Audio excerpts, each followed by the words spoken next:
Hello, followers of Christ. I hope you are having a blessed day. If not, just keep praying and trusting God, and I'm sure He will see you through whatever it is that you're going through.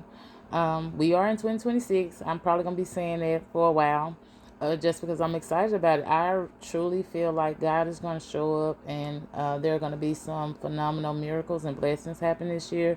So it's got me excited about the year. Haven't been excited about a year in a while. But I'm not gonna hold you too long. Try not to.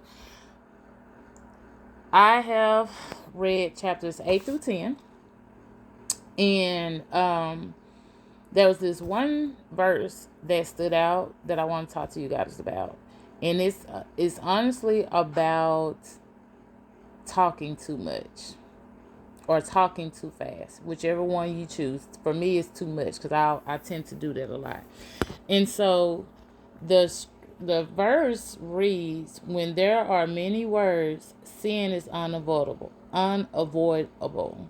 Okay, so that right there caught my attention, and the reason why it caught my attention is because I talk so much. Like I fill up the void of the space of the dead silence, because my mind be moving too fast, and so I will try to stop and take a breath moment, sometimes to kind of let my thoughts collect, so I don't say anything out of the way, or so I don't um move too fast, for the people who are listening to me, or for the conversation, or to just give them a chance to get a word out, because I tend to talk over. My husband says all the time, he's like, "Oh, babe, you're talking over me again," and it's not intentional. It's just when I get very passionate about something, I tend to keep going until I feel like you either understand me or I've gotten my point out.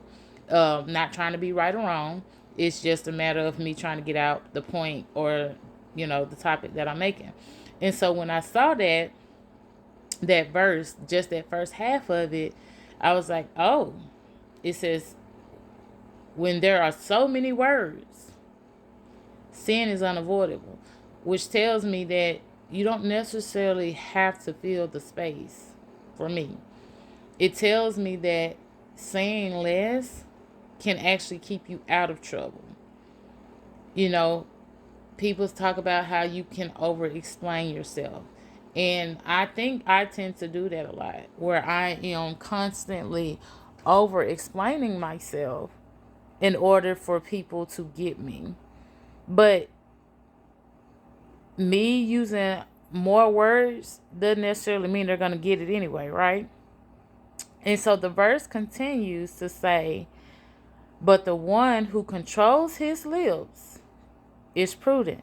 So if I make the effort to slow down, think about what I'm going to say, sum it up, give them the opportunity to respond or receive,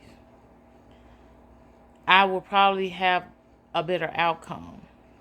So, followers of Christ, this is what I wrote for me, and I hope it blesses you like it did me.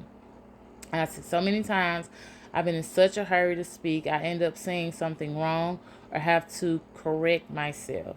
Everything around us is moving so fast, we try to keep up, but end up stepping out of place. So, like I said, talking so fast, trying to keep up with what's moving and how things are moving and how the fast conversation's going, that we tend to step out of place, meaning get off topic, get off subject. We steer away from the main point. Taking a second to process gains you so much wisdom and time. And the reason why I say you gain wisdom and time is because if you slow down, if you slow down, you make less mistakes. That's something my uncle used to tell me all the time. Slow down, you make less mistakes. Because when you move too fast, you mess up, what happens? You have to start over. You have to go back. You have to take time to correct it. Versus slowing yourself down, executing, and getting it right the first time. So, in your faith is not a sprint. It is a marathon. It is one that is meant to be ran at a very constant pace that you can keep up with. Not catch up, but keep up with. They tell you all the time when you are running marathons, you're not really running against the person in front of you. More so, you are running against yourself or your time. You're trying to beat a specific time. But you have to be strategic and when you make those moves because you don't want to burn out too quick and then you don't want to wait too long to increase your speed to the point where now it's too late. You've missed your window in order to gain the momentum or the mileage, the distance that you need to win. So, in dealing with faith, with my faith, and dealing with listening to this, learning how to understand, how to identify wisdom and to gain wisdom in my time back, when I'm having conversations with people, I need to slow down. Don't be in a hurry to respond because that's me. The minute they say something and I answer pops in my head, I'm already ready to respond before they finish the conversation. So now I've prolonged it because now they're having to stop and correct themselves and say, no, that's not what I meant because I didn't let them finish. We have to let people finish.